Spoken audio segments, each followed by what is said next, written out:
Assalomu alaykum Ubaytuz obunachilari. Bugun sizlar bilan sepli arala haqida gaplashamiz. Sepli arala 3 xil turda bo'ladi. Bu batareykali, tokli va benzinli arala bo'ladi. Bugun sizlar bilan batareykali sepli arala haqida gaplashamiz va uni ishlatganda nimalarga e'tibor berish kerak, nimalarga ahamiyat bersak bu instrumentlarimiz uzoq xizmat qilib berish haqida gaplashib o'tamiz.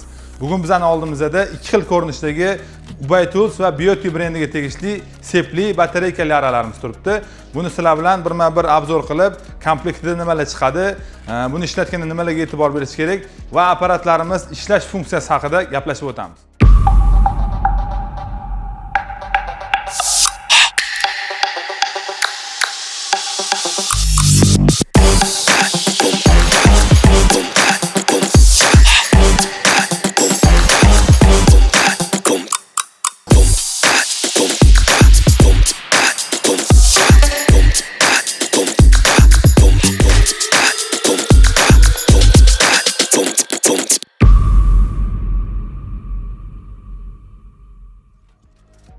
Kelinglar, sizlar bilan Ubaytuz brendiga tegishli 209BL modelini ochib, obzor qilib, komplektlarini, xarakteristikalarini ko'rsatib o'tamiz.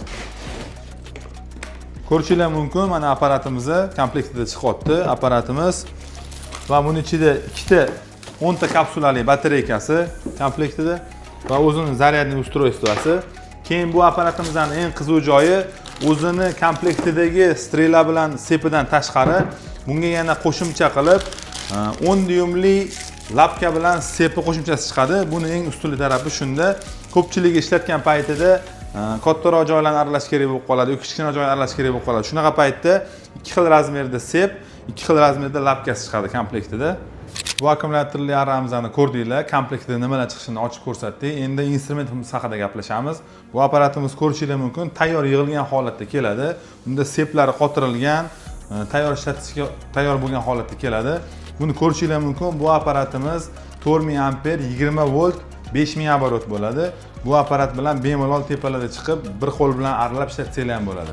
Keyin bu instrumentimizning eng afzal tomonidan biri, bunga moy quyganingizda moyi o'zi xuddi tokli aralarga o'xshab, o'zini o'zi avtomatik sepini moylaydi. Ko'p aralarida moy quyasiz, moyi o'zini o'zi moylamaydi, qo'lda kachat qilib moylashingizga to'g'ri keladi. Bu apparatimizda bo'lsa avtomatik moylab beradi. Keyin bunimizda o'zida komplekt batareykasida bosganingizda indikator o'zida bor va yana albatta qo'shimchasiga uni ishlatgan paytingizda bu yerda indikatori bor. Indikatorida foizini sifrovoy qilib ko'rsatib turadi, zaryadkasini qancha qolganligini. Bu zaryadkaga qarab bemalol foydalanish vaqtini o'zingiz mo'ljallab ishlataverasiz. Keyin bu apparatimizning sepini ochganda, almashtirganda, qo'shimchasida chiqqanda 2 xil sepi lapkasi chiqqan, uni almashtirmoqchi bo'lgan paytingizda yoki seplari o'tmas bo'lib qolgan paytda buni almashtirish uchun oddiygina qo'l bilan burab yechilsa bo'ladi. Buni kulich bilan burash shart emas. Keyin sizlarga tavsiya qiladiganimiz, apparat ishlatgan paytingizda iloji boricha toza joyga qo'yib ishlatinglar. Keyin yana albatta ishlatgan paytingizda bu sepini har xil metallический buyumlarga yoki yerga, devorga tekkizib olmaslikni tavsiya qilamiz. Sababi metallический yoki devorlarga teggan paytda sepimiz tez o'tmas bo'lib qolishiga olib keladi. Endi navbat Beauty brendiga tegishli 225 modelimizni ko'rib o'tamiz. Ko'rishingiz mumkin, bu apparatimiz professionalniy bo'lgan instrument. Buni birma-bir sizlarga tanishtirib o'tamiz. Komplektda nimalar chiqadi, nimalarga e'tibor berish haqida gaplashamiz. Xo'p, ko'rishingiz mumkin, komplektimizda ikkita katta batareykasi chiqadi. Bu batareykasi 15 ta kapsulali batareyka bo'ladi. Bunaqa batareyka qilingan sababi, bu apparatimiz professionalniy apparat, uzoq joylarga, nagruzkali ishlarga ishlatganda zaryadkasi tez tugab qolmasligi uchun katta 15 ta kapsulali batareykalar qo'yilgan. Batareykalarning o'zida ham indikatorlari bor, ko'rishingiz mumkin. Va albatta bu apparatimiz ruchkalari alohida holatda keladi. Bu ruchkalarni qo'yib, hozirlarga ko'rsatib o'tamiz. Komplektida chiqyapti. Ko'rishingiz mumkin, buning ichida zaryadniy ustroystvasi ham bor bitta. Mana instrumentimiz va bu sepini tortish uchun дополнительный o'zining kulichi ham bor komplektida. Ko'rishingiz mumkin, bu apparatimiz professionalniy instrument, xuddi tokli, benzinliga o'xshashib ketadi. Katta batareyka bo'lgani uchun buni bemalol qo'rqmasdan nagruzka qilib ishlatsa ham bo'ladi. Zaryadkasi uzoq vaqtga yetadi. Kelinglar, sizlar bilan bu apparatimizning ruchkalarini qotirib, yig'ilgan holatda qanaqa bo'lishini ko'rsatib o'tamiz.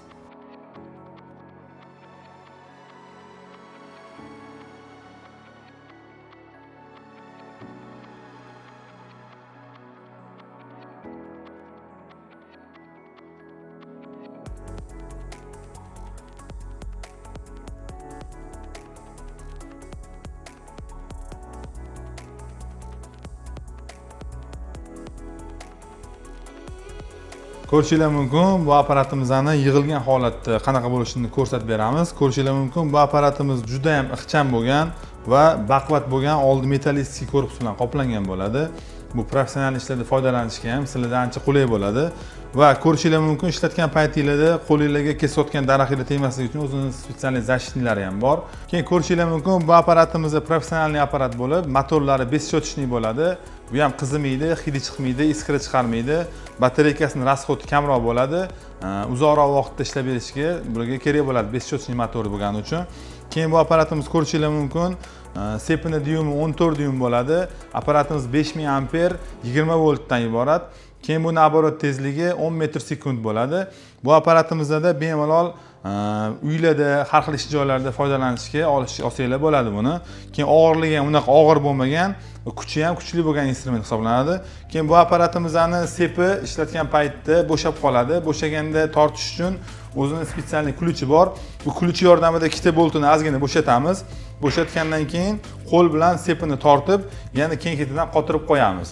Keyin yoki buni apparatni sepini almashtirayotgan paytda ham xuddi shunaqa holatda ikkita boltni bo'shatib, yechib, qotirib, yana boltdan qotirib qo'yishimiz to'g'ri keladi. Keyin bu apparatimizda ko'rishingiz mumkin, o'zini indikator protsenti ham bor. Buni sifroviy rejimda ko'rsatib turadi. Ishlatgan paytingizda, nagruzka tushgan paytda qancha ishlatishi, buni foizini ko'rsatib turadi. Bu apparatimizda ham professionalniy elektrichеский apparatlarga o'xshagan moy quyadigan joyi bor. Buni moy quyganingizdan keyin o'zini avtomatik sepini moylab turadigan funksiyasi ham bor bunda. Ko'rishingiz mumkin, bu apparatlarimizni sizlarga birma-bir tanishtirib o'tdik. Bu apparatimizni kimga qaysi paytda tavsiya qilishimizni aytib o'tamiz. Bu kichkina Ubay Tools apparatimiz. Buni asosan tepalarda bir qo'lda shoxlarni, daraxtlarning tepasiga chiqib ishlatish uchun tavsiya qilamiz. Sababi u yengil va bir qo'lda bemalol foydalansa bo'ladi. Keyin juda ham qulay bo'ladi. Endi agar bu apparatimizdan so'raydigan bo'lsanglar, bu apparatimiz asosan kattaroq daraxtlarga iloji boricha pastda yerga qo'yib aralash uchun mo'ljallangan. Sababi u professionalniy metallistik korpus bilan qoplangan nagruzkali ishlarga professional ustalarga tavsiya qilamiz. Endi bu instrumentlarni olgandan keyin sizlar nimaga ahamiyat berishingizni aytib o'tamiz.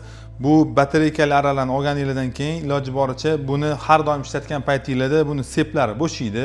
Nagruzka tushganning hisobiga sepi bo'shab, osilib qoladi. Shunaqa paytda o'zini maxsus sepini tortadigan joylaridan bo'shatib, keyin yana qaytadan tortib ishlatishlarini tavsiya qilamiz. Va yana sizlar bitta narsaga e'tibor beringlar. Bu apparatni ikkalasini ham ishlatgan paytingizda har doim moyi to'la bo'lib turishi kerak. Moysiz ishlatmaslikni tavsiya qilamiz. Sababi moysiz ishlagan paytda sepi qizib, yaxshi kesmasligiga olib keladi. Keyin sepi qizigan paytda nagruzka tushib, motori qiynalishiga olib keladi. Va yana e'tibor beradigan joyimiz, bu instrument ishlatgan paytingizda seplarini har xil turpoqlarga, metal jismlarga ishlayotgan paytda tekkizmaslikni tavsiya qilamiz. Agar teggan paytda seplar o'tmas bo'lib, aralashini yaxshi aralolmasligiga olib keladi. Va yana bu apparatlarni olganingizdan keyin ishlatgan paytingizda zaryadkasi tugab o'chib qoladi. Zaryadkasi tugagandan keyin zaryadkaga qo'yib, iloji boricha o'zini maxsus chiroqlari bor. Zaryadkada to'lgan paytida yashil chiroq yonadi. Shunaqa paytda zaryadkadan olishinglarni tavsiya qilamiz. Sababi ko'p vaqt zaryadkada qolib ketgan paytida batareykalari ishib ketib, uzoq vaqt ishlamasligiga olib kelishi mumkin. Videolarimiz yoqqan bo'lsa, videoga like bosing va bizani Ubay Tools YouTube kanalida yoki boshqa ijtimoiy tarmoqlarda kuzatib borishingiz mumkin. Va albatta sizlarga shunaqa professional instrument kerak bo'ladigan bo'lsa, ubaytools.com saytida yoki Ubay Tools mobil ilovasidan xarid qilishingiz mumkin. Bizda O'zbekiston bo'ylab dastavka xizmatlari mavjud.